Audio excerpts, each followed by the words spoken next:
Good morning. Good morning and welcome to the Columbus Metropolitan Club once again. My name's Jane Scott and it's a privilege to serve as President and CEO of the Columbus Metropolitan Club and say welcome to all of you who are here in the room with me as well as those of you who are joining us online. We really appreciate you being with us today. So today's forum, the business of news, how it's generated, how it's distributed, and how it's consumed has changed exponentially in what seems like a very short time. And it keeps changing. What used to be 3 television networks and hundreds of hometown newspapers has morphed to hundreds of television broadcasters and sadly, very few hometown newspapers. And the amount of information that we are all consuming digitally through our various devices, well, I don't really have to tell you about that, do I? And that's one of the things we want to talk about today. I'll introduce the panelists by name and position, and you can find more about each of them in your forum flyer at the table or online if you're watching on TV. So let's welcome Alan D. Miller, the Executive Director of the Columbus Dispatch and Gannet, Ohio Regional Editor, and the big congratulations to the Dispatch as they celebrate their 150th anniversary on July 1.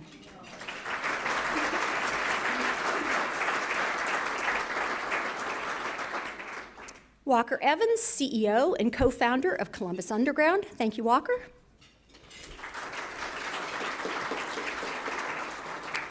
Denise Eck, who I have been told is the first female news director for WCMH NBC4. Denise.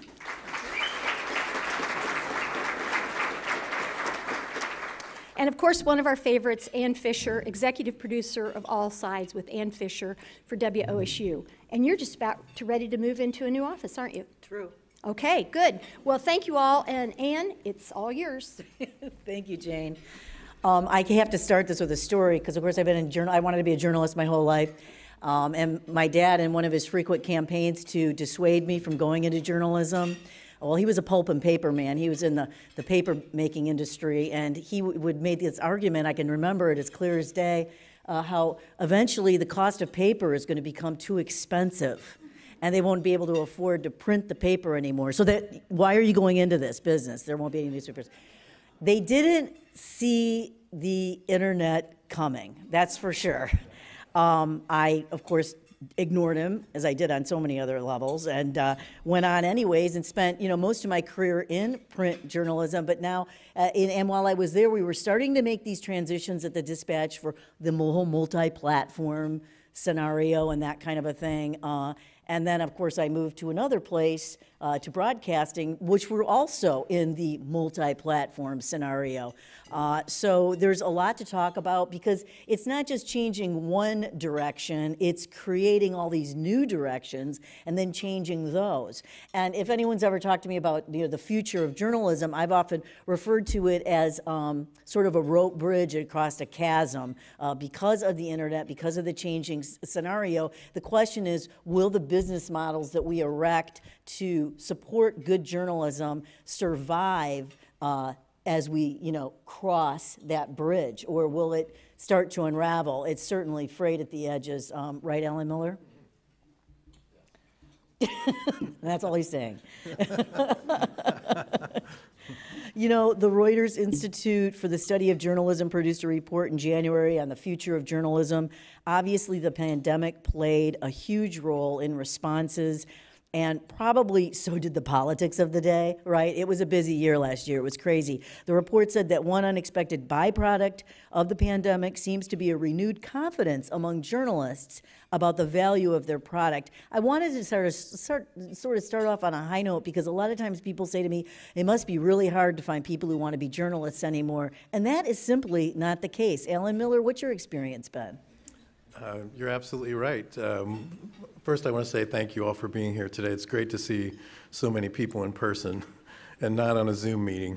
Right.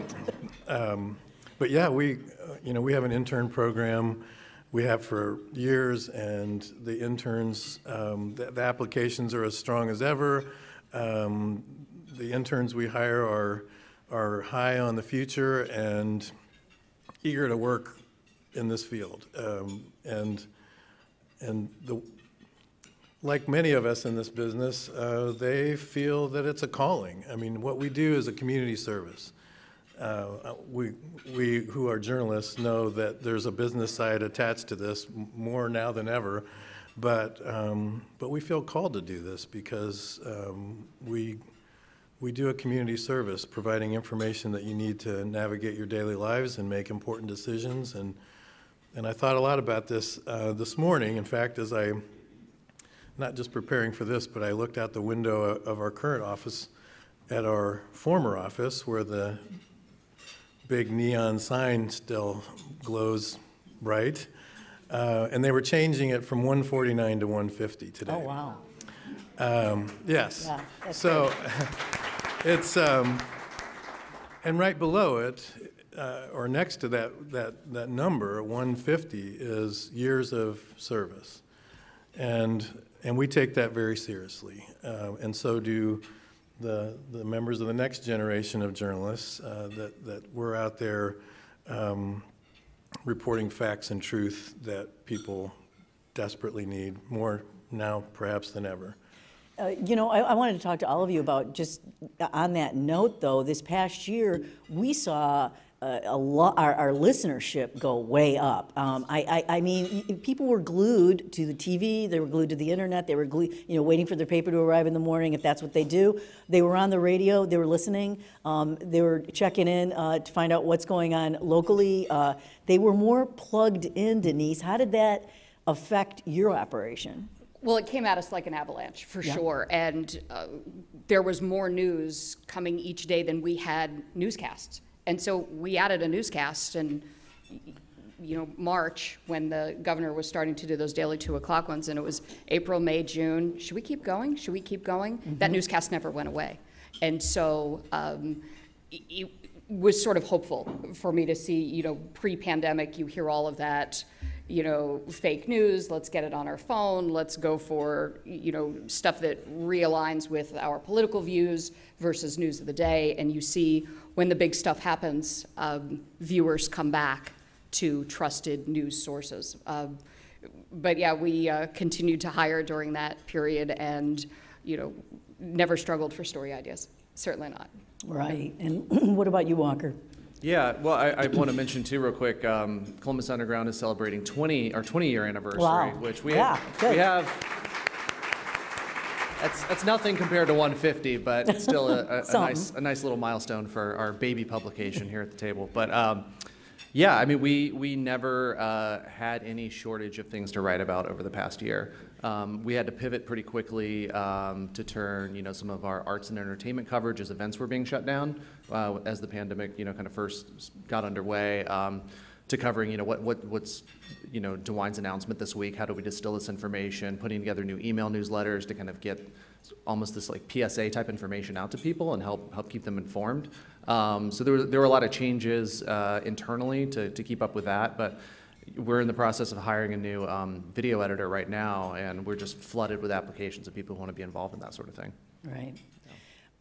I subscribed, so I don't know if it was an extra, but a lot of, you know, my Washington Post, New York Times, whatnot, offered their information about the pandemic as it was rolling out free to everybody. You didn't have to be a subscriber. I just don't know if, yeah. And that was pretty standard, but therein lies one of the pratfalls of doing what you do. You create the content, and then before 20 years ago, you wouldn't have given it away. You would have expected people to go up and at least buy that day's, you know, edition of the newspaper. So let's talk about business models and what this year taught you about that and how you can move forward. Well, it's been very gratifying to see that even when people were receiving it free, they see great value in the content that we provide, and they're willing to pay for it. And I thank all of you who subscribe. We can't do it without you. We need your support, all of us, to continue providing the news and information that you need. And they have. You have. I've seen. I know some of you've told me you've very happily continued your subscriptions in part because you know that it helps support our news gathering operation. And we know that while print is probably limited, its life is going to be longer than some people expect. And that's very gratifying, but we also are seeing a great growth in subscriptions online too. You know, people who want to get news on their phones or on their computers, it's there for whatever form you want to get it in, and our subscription growth in digital has just been growing pretty rapidly. A lot of people think that broadcast would be a lot different than print, but you know, we all grew up, most of us, with the 3 stations, or in my case, 2.5 stations, growing up, depending on how you could wiggle the rabbit ears. And you know, now not only are people growing up without having to see the newspaper on the kitchen counter in the morning, but they're not necessarily watching the Today Show, you know, in the morning. They don't have those, what's the word, you know, habits. Right. When I was a kid, every night, my father would say, let's watch Peter. That was Peter Jennings. Yeah. You know, and we watched that every night as a family. And boy, if I could get a third of the people who used to do that to still do that, that would be fantastic. One of the things that we're learning is, you know, the evolution of digital and what's going on our website, on our app. That may be a completely different audience. Yeah. And so in the early days of TV stations having websites, it was a mirror of what was on TV after we put it on TV. And then whatever press releases we wanted to type up and post. And now it's really moving into its own unique local audience. And certainly we're finding, you know, why am I going to wait until 6 o'clock for you to tell me what's going on? I'm going to get it on my phone right now. And how we try to balance that out certainly is, you know, for an example, the weather forecast. Any one of us can look up the 7-day right now. You don't need to wait until 20 after for Dave Mazza to tell you the weather, but he's going to give you the context, the perspective, the nuances of it, and that's how we try to bring value to both pieces of content. But having a specific, valuable, local, digital news source is the future for us. And that's all you've ever been. Mm-hmm. You didn't have that transition.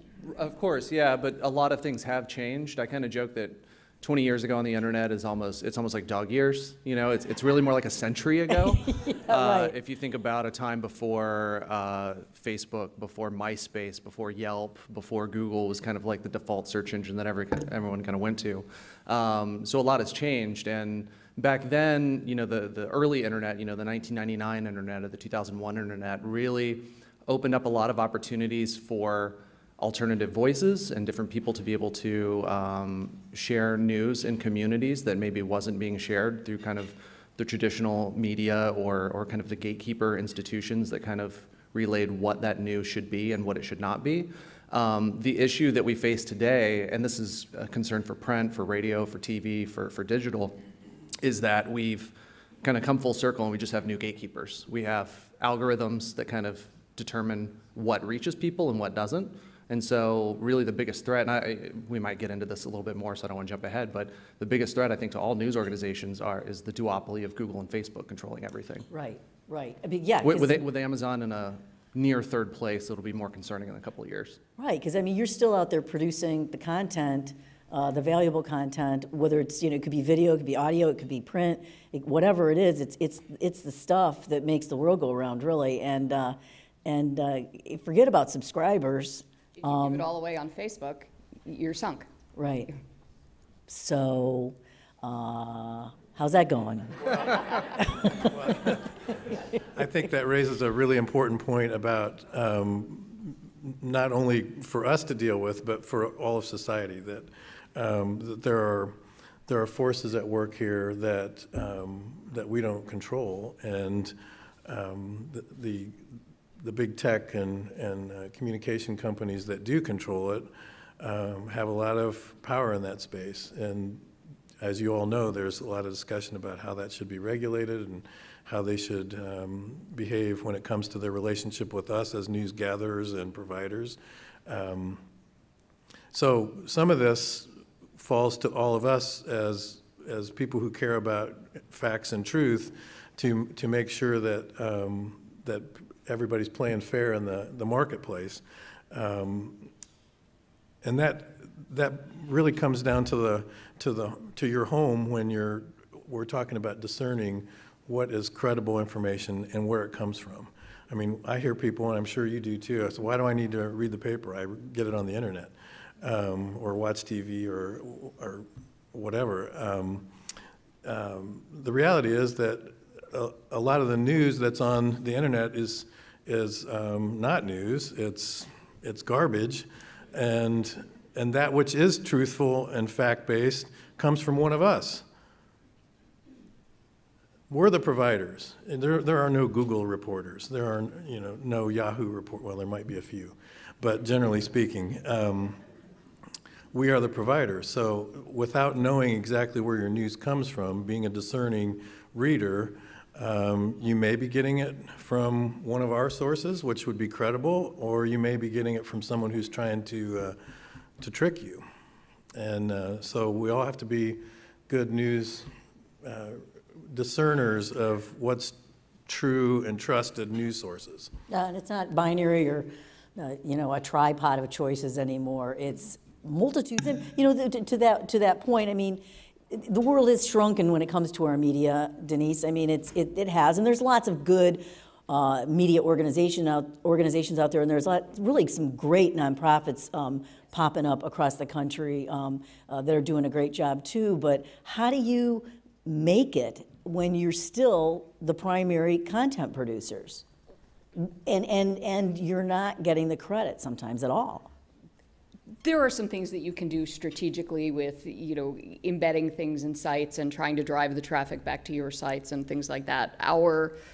We learned a couple of years ago that if we continue to focus on local news and not be an aggregator of the celebrity news and the other stuff, that's where our true value is going to be. And so we try to keep doing that every day.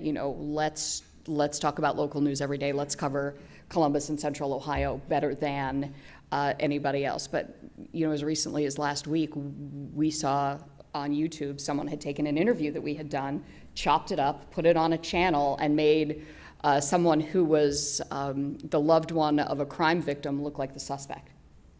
And so you control your content as much as you can control your content. But as far as trying to separate yourself from the junk, just stay local and source it out. You brought it up.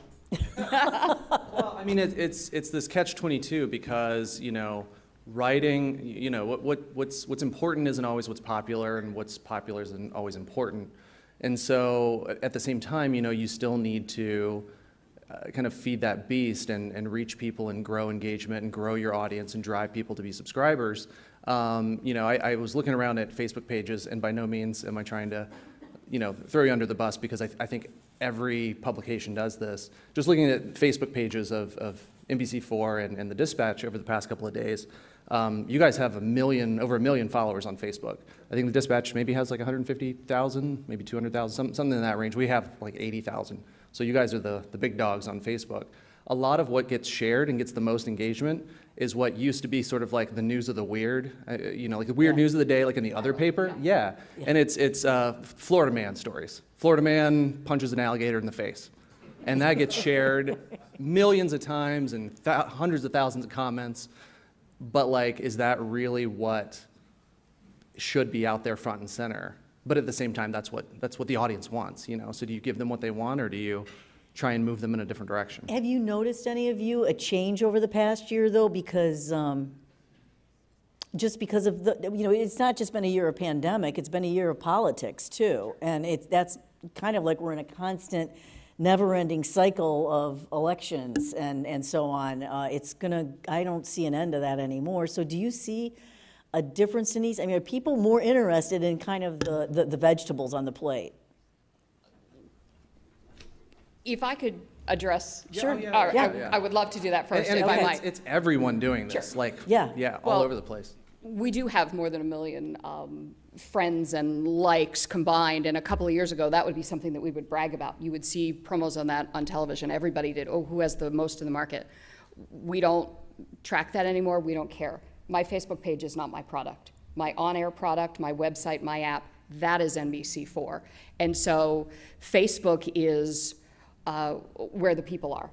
And when you talk about giving it away for free, or, you know, to me, my version of the paywall is, I want you to watch my TV broadcast, I want you to download my app, I want you to go to my website, because that's where the advertising is, and that's how we make money. Facebook is a way to get people in the door, but our search traffic on our website, 40% of it came from Facebook 3 years ago. Now it's 20%, and we're delighted by that because it's cheap. Yeah. It's not valuable, it's not local, it's not loyal. And so when you talk about the evolution and where things were and where things have come from, we don't give it away on Facebook because it is a product with value, and I want to take you to the place where we have the advertisements. I guess that would be our version of the paywall. The only thing that I really put out on Facebook is severe weather information. I'm not going to make you click someplace else if your house is about to get blown up. But Facebook is not my product. I have a Facebook page. We have Instagram. That is not my product. Well, I'd say to your question, I don't think that it's necessarily changed all that much in the past year, but over time we have seen consistently that the stories that bring the most traffic to our website and now are producing new subscribers are those traditional enterprise investigative watchdog stories that have always been our bread and butter and provide the most value to our subscribers. Yeah, there are those entertaining Florida man, Ohio man stories, and people do read them, but that's not necessarily what they value most, and it's proven through what they click on the most and what they subscribe to when they see those stories. It's the enterprise and the watchdog work.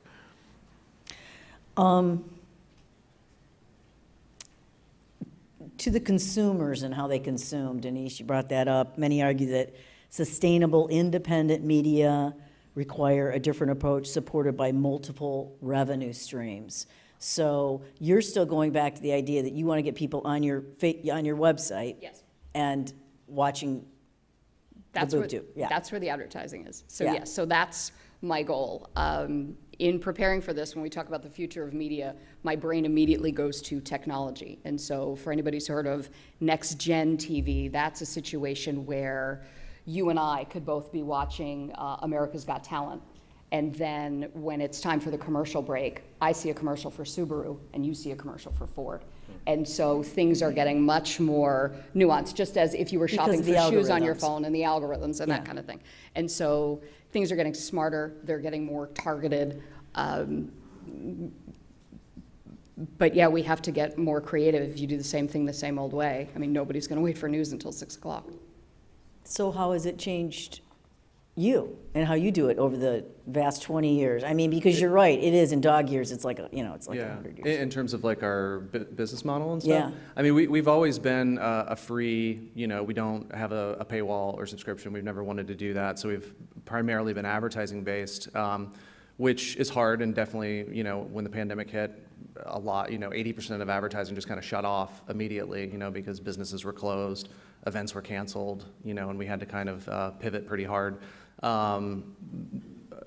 About 8 years ago, we kind of got into doing some event production and used that as kind of a revenue stream. So instead of saying, we want you to pay for a subscription to read the news, we'd like you to come to an event. And then that money then funds what we do as an operation. Again, events were shut down last year, so that presented an entirely different set of challenges. But there's, being smaller and nimble has been really helpful in kind of navigating some of that. For sure, but I mean, there's no easy answers, because again, I just looked at the stat for 2021, and 53% of all online advertising revenue goes to Google and Facebook. Those two companies have the lion's share of that, and it's only going to get smaller and smaller for every news organization. Again, print, digital, TV, radio. So what do you all envision happening to change that trajectory? Because that's not sustainable. That's not sustainable for Google and the rest of them that take it for free. They need content. Well, in our part of the business, we've moved, advertising is still very important, and also part of the content of our paper. It's information for our readers, and we know that they appreciate that. But we've also realized, as Walker just pointed out, that the opportunities for advertising are far greater, the number of outlets and places that they can advertise. So we're looking at diversifying our income through seeking a strong subscriber base to make sure that that we have income from people who value our work, as well as advertisers who also value the work and see it as an important way to reach customers. We're diversifying in that sense, and it's working.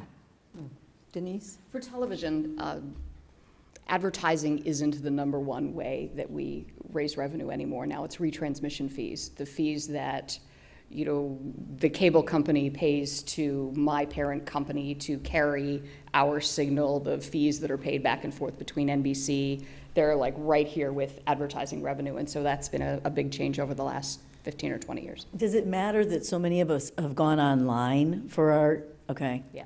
So that's changing too? Yes, and that's why you see, every so often on your favorite local station, tell Dish Network how much you value channel blah, blah, blah, because they're in a squabble. And those are high dollar negotiations, but that is, when you look big picture beyond Channel 4 and parent companies and things like that, that's a significant part of the business model. We can't stop without talking about a really obvious shift in the whole thing, and that is how we do the job, literally.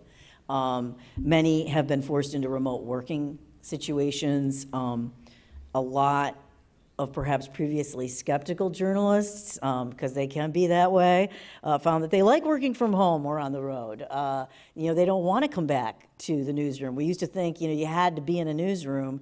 We've learned the hard way. No, you don't. But what do you think is lost in the mix? And I imagine, Walker, that you were kind of had a lot of remote, people working remotely anyway. So. Yeah. Did it change much for you? We have a small team. There's about 10 of us in the office, and then another 15 or so kind of freelancers that mostly operate remotely. So it was a pretty easy shift to have people start working from home. We brought everybody back at the start of June when we hit 100% vaccinated at the office. But even then, we said we'd like to have everyone in person for meetings because we all hate Zoom at this point, and it's just so much nicer to talk to people in person. And then the rest of the week, kind of come and go as you please. If you need to get some serious stuff done or meet with someone in the office, do that. If you'd like to stay home for the day, you can do that. It's more about the job getting done than it is the physical location. Mm-hmm. But an increased level of flexibility maybe for you, Denise? Certainly. I miss the brainstorming. Yeah. The editorial meeting where you kind of riff off of each other, and so that was lost. But I think sometimes about if I was going to build a TV station from scratch, would I make people who lived in all these different parts of the community come to a building only to go out and cover those parts of the community? And so it may have impacted our reporters the least, since no news is ever really done in a newsroom. I want them out there. Right.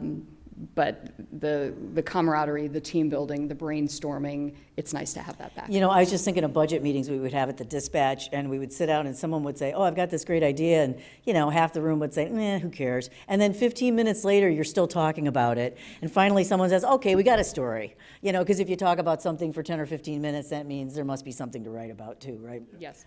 Yeah. And we still held that meeting every day.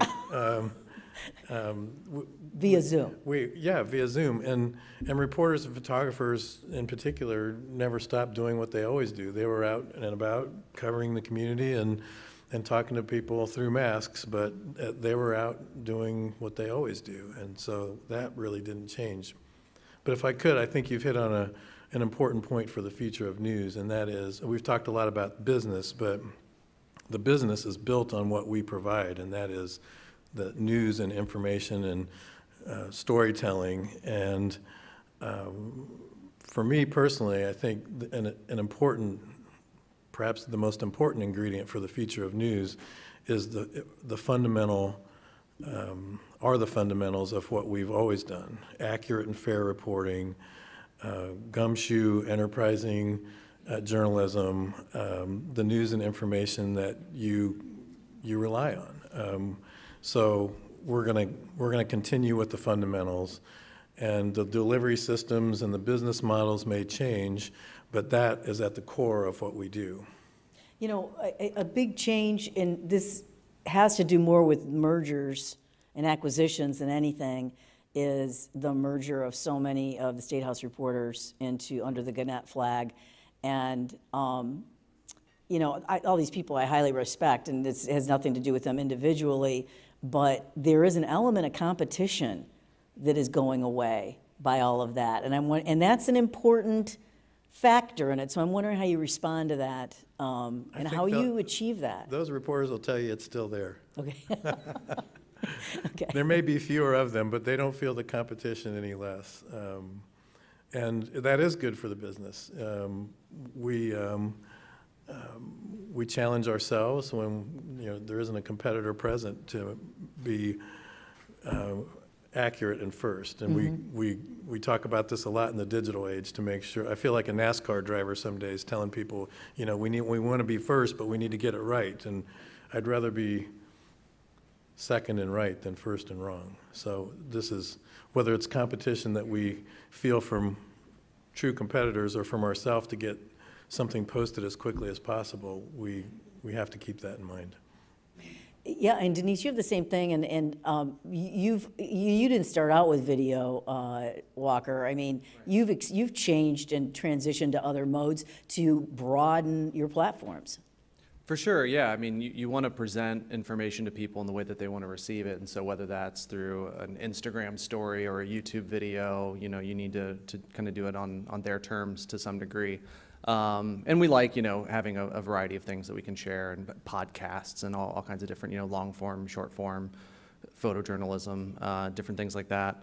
I do think that the issue, you know, just to kind of comment on what Alan just said about, you know, the mergers, you know, still having that competitiveness, it's still good for business. I think part of the problem, and we don't see it as much here in Columbus, we're a little bit sheltered, is the loss of journalism in smaller communities. Yeah. According to Poynter, I think 1,800 newspapers have closed since 2004. So in the past 18-ish years, you know, we've lost a lot. Some of that was due to mergers, some of that was just outright closures. A lot of those are in smaller communities. And so it's almost this like Walmartification effect, where if you've got one big, you know, organization, you know, all over the United States giving the same story to everyone, you kind of lose like that Main Street flavor and that local reporting. Again, we're blessed in Columbus. We haven't, you know, we're a big enough city. We don't have those kind of ramifications. But you think about like, you know, smaller communities, Marion or Youngstown, or places that have. Well, I think of places way out that don't have even broadband. Sure, yeah. And don't even have a way to access the internet and all that beholds. You know, I have to say we're going to move to questions for our in-person and live stream audience in just a few minutes. So you might want to queue up for that and start thinking about if you have any questions. But just one final question. How do you see what your new normal is? What are you thinking about going back to, and what do you think you'll never go back to?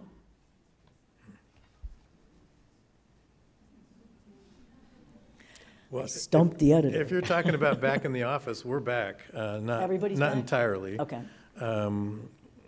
We're somewhat like what Walker described.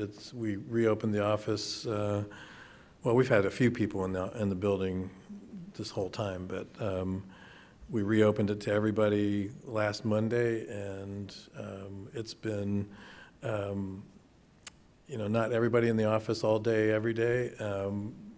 Some people have, you know, childcare issues that we're very sensitive to, or pandemic puppies that they need to take care of. They've never, their pets have never been without them. And you know, we're being very flexible.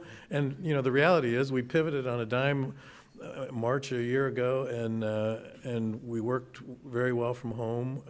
I doubt that many of you saw a whole lot of difference in the news that we reported, because we were reporting from somewhere other than downtown Columbus. But I think the staff appreciates the flexibility, and so I don't know that we'll ever, if to your question, we'll ever go back to requiring everybody's in the office all day, every day. But does that translate into a shrinking a shrinking newsroom physically?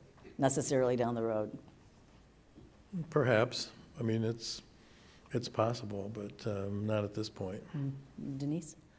One of the things I'm kind of excited about is the audience's acceptance of Zoom. When I try to impress people, I tell them that I'm Colleen Marshall's boss. Hi, Colleen. And a couple of months ago, Colleen's done some amazing reporting on Alzheimer's. And a couple of months ago, Colleen did a Zoom interview with Tony Bennett's Alzheimer's doctor. And she was on one of the coasts, and I don't think before Zoom we ever would have thought, let's try to get an interview with that doctor. And now we can talk to anybody, anywhere, about anything. And I think the audience's tolerance for the look and the audio of that has become really accepting over the last year. And so it feels like, from a content standpoint, we don't have limits. Oh, I want to interview this person, but he's out of town. Well, that's okay. Fire up a Zoom and have him, step out of his meeting and let's talk to him there. And so it's... there's no escape. There's no escape. We will find you wherever you are. And so I think it's kind of exciting. And I wonder if everyone else feels the same way. I just look back and I'm really proud and kind of amazed at what we were able to accomplish. Not only do I think that our audience not get cheated, but I think we rose to the occasion. I mean, I think about people, I had somebody doing weather in their basement, and every once in a while you'd see the puppy walk by and whatever, we'd put that on our Facebook page. And so, we survived and we made it and we had very few illnesses and, thank God, and we're resilient and we pull together and we can handle the hurdles that are thrown at us. Thank God for technology. I wonder how much it humanized the business for people to see all of that. Yeah. Maybe. Maybe. I hope so. Yeah. Knocked us down off our pedestal, but in a good way. I don't know. I think one of the most interesting things over the next couple of years to see whether or not this happens is there's talk of legislation at the federal level to force these larger companies into doing some sort of revenue sharing with news publications here in America. Whether or not this happens is yet to be seen. Australia had something similar. I don't know how many people were following the story. It was back in January. Here in America, we were distracted with other things in January. So the Australian government said, Facebook, you have to enter into a revenue sharing agreement with news publications. And Facebook said no. They said, we're just going to ban all news from Facebook. And so there was about a month, mid-January to mid-February, where news was banned from Facebook in Australia. Local news, international news. No one could post it. No one could share it. It was a news void. Mm-hmm. And the Australian government balked and said, okay, Facebook, let's do this on your terms. And so now Facebook is in the process of entering into these agreements with news publications on their own terms. So they're the ones kind of setting how much revenue we're actually going to share, and it's going to be pennies the way that it always has been. It'll be interesting to see whether or not we're able to move forward with something like that in America and hold some of these companies accountable, and whether or not that's going to actually be a benefit to news organizations or not. Hi, I'm Lainey Cuthbert from CMC, and I'm curating some questions on live stream, so I'm going to ask on behalf of our live stream audience. Steve Swift asks, local is key. How do you plan to continue to maintain the local focus in the future while avoiding the perhaps highly demanded nationalization of news? And how do you maintain your reputation and audience? Well, for us, as I said earlier, local news is our bread and butter, and it's our franchise. And there are those who depend on us for some of their national and international news, but I think that is waning because that's ubiquitous. It's available in so many different places, but the local news that we provide is not available elsewhere. And we have worked very hard to maintain a strong news staff to provide that news, and that's what we'll continue to do. For us on the television side, it's, my reporters, the people who work in my newsroom, are assigned to local stories. And then when you look at the newscast, you will have things from NBC, the national bureau, or NBC stations around the country. But when someone says to me, hey, let's go do a story in Grove City getting reaction to the Supreme Court ruling about the cheerleader who didn't make the team, I'm going to say, let's let NBC do that. Nobody's going to cover city council, the new police chief, why didn't recycling get picked up? We need to stay focused on that, let the other guys do that. And we'll still, have a home for it on our platform, but given the resources that we have, we need to cover local. That's how we'll survive. I think one of the big things that was kind of brought to light last year was making sure that your definition of local is as inclusive as possible. So what's local to me as a 40-year-old white middle-class man might not serve our Somali community in a way that's meaningful. It might not serve a Latino community or a Black community here in Columbus. So making sure that we're attentive to their needs, but also hiring journalists that are reflective of those communities to tell those stories authentically and accurately and in an important way. I'm supposed to let everyone in the room know you can still get up and ask questions too. Right, because I skipped a This section. is not just my show. I was supposed to say it is CMC's tradition to take audience questions. Lainey Cuthbert of the Columbus Metropolitan Club is curating questions from the live stream audience. So please join her at the mic up there if you have a question. Sorry about that, folks. This question is for Mr. Miller. The Dispatch seems to frequently take a left-of-center approach to coverage as well as to its editorial views. Do you believe it's more important to engender public trust through impartiality or to advance a social, moral, or political agenda? If it's the latter, or even a combination of both, what benchmarks and parameters do you employ so that readers can expect objectivity from the Columbus Dispatch? Well, that's a lot. And the start of your question assumes a political position that we're not taking, left of center, right of center. The editorial page under the Wolf family ownership was clearly conservative and leaned Republican. When they sold the paper and we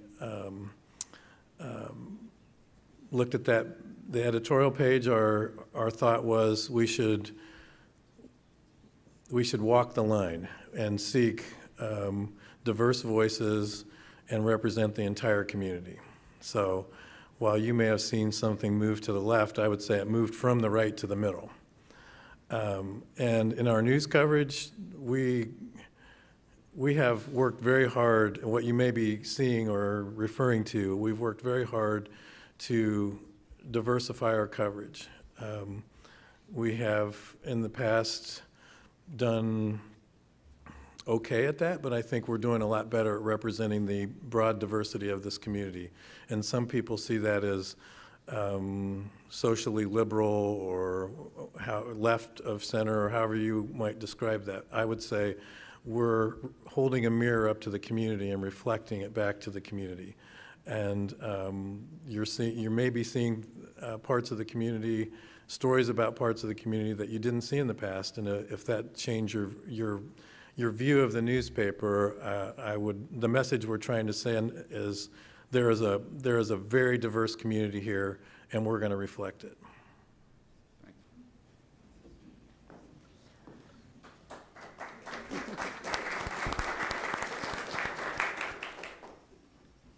Considering that local news is the watchdog on local government, if it goes away, is there an alternative to take that responsibility? I don't think I can consider a scenario where it goes away. We have a lot of challenges.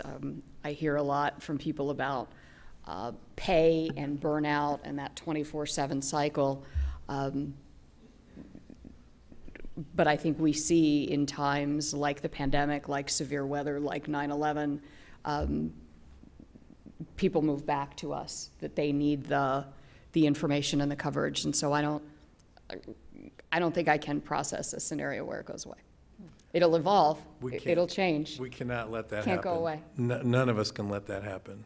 I was reading just before I came here a story from the Poynter Institute, which is a journalism, continuing education, and think tank institute in Florida. And one of their media writers was writing about the sale of the Chicago Tribune and presented a warning. The Tribune was sold to the Alden Group, a hedge fund, and this person quotes the former Tribune editor as tweeting out, "The scale of talent leaving the Chicago Tribune is staggering. Combined with January buyouts, a hedge fund's takeover is driving out irreplaceable experience. Pulitzer winners among them. Incalculable loss for Chicago. If you live in a city with a local paper, take care of it." And another from a media writer in Chicago, "Make no mistake, Chicago's business and philanthropic communities allowed this to happen to a vital public trust despite pleas from many quarters. Epic fail." We collectively can't let that happen. I'd like to thank all of you for being here. I'm a consumer of news, like all of us in the room. And a former I was gonna reporter say. as well. Well, but now I'm a consumer of news. So, but Alan, when you asked a rhetorical question about why you should subscribe to the newspaper, I thought I'd give you an individual answer. And the answers are Bill Bush and Anna Staver. Bush for shining light on City Hall for the last couple of years. His articles are really top-notch. And Staver, I'm sure that the State House crew, the State House reporters, dive through the state budget, but the legislature's budget has ballooned to more than 3,000 pages. And I thought Staver did a really good job of she gave a good synopsis of some of the, esoteric things in the state budget that, are really important, and I was glad to read them. I'll also say that I like the 7 o'clock news on Channel 4. I'm glad you do a 7 o'clock newscast because I'm still busy at 6. And Walker, my adult children read the Columbus Underground, but you'll have to forgive me. I'm a little demographically, behind that. You're allowed to read it too. Okay. Thank you. And of course, Ann, I listen to Thank you very much. WOSU a lot. So, thank you. Okay. Thank you. I'd like to ask for all three of you, where would you like to improve the most content-wise? Are there areas of reporting where you think you're weaker than others? And if so, where do you hope to improve? For us specifically, I have a lot of new people on the team. And so I have people like Colleen, who celebrated a 35th anniversary a couple of years ago.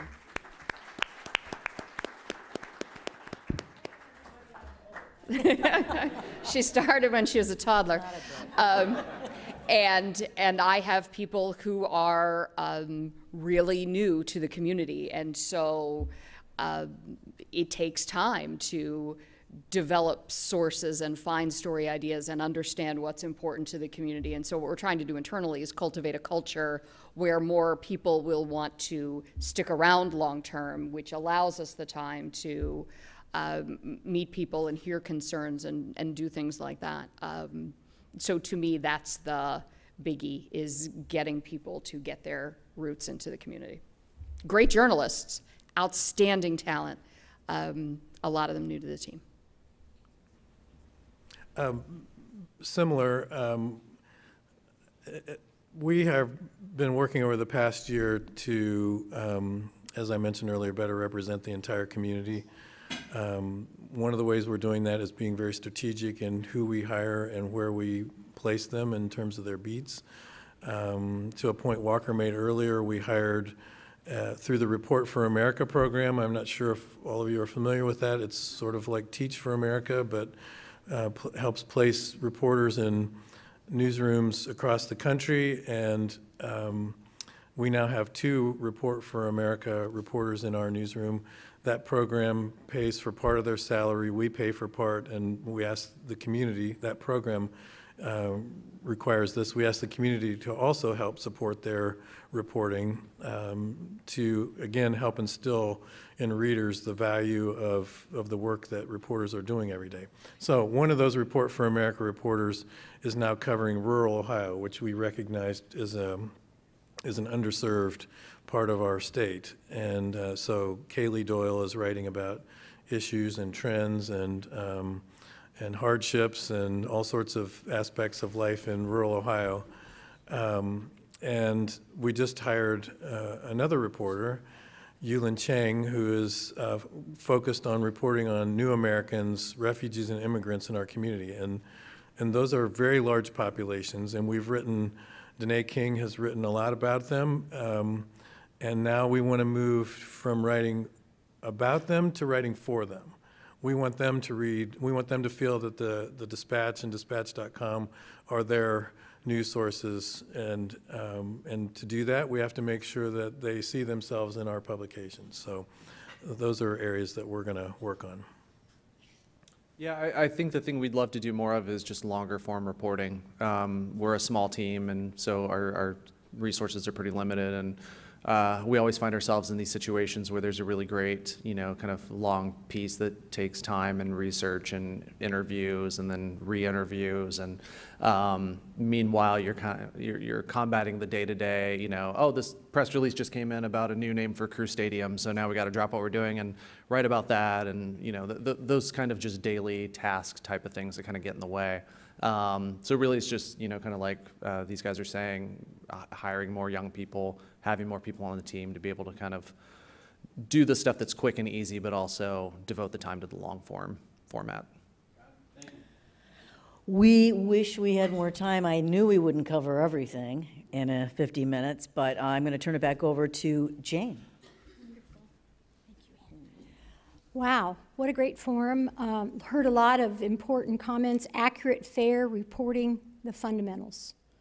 Just keep at it. I'm curious, I know a lot of you in the room, and I don't know if the cameras can pan this or not, but how many people work in the journalism or are retired from journalism, media? Yeah, well, thank you for all you do. Truly, thank you for all you do. I hope you found this forum as rewarding as I did and as interesting. Make plans now to join us next week at the Metropolitan Club, either in person or online. We're going to look at Events Are Back, the impact on the economy and the social scene. Our thanks to the Emergency Response Fund of the Columbus Foundation and the Columbus Dispatch and PNC for supporting our live stream. And I also want to thank the Dispatch for some additional coverage, some additional support for this particular forum, and happy 150th. How often do you get to say that? That's pretty cool. And thank you to those of you who purchased virtual seats.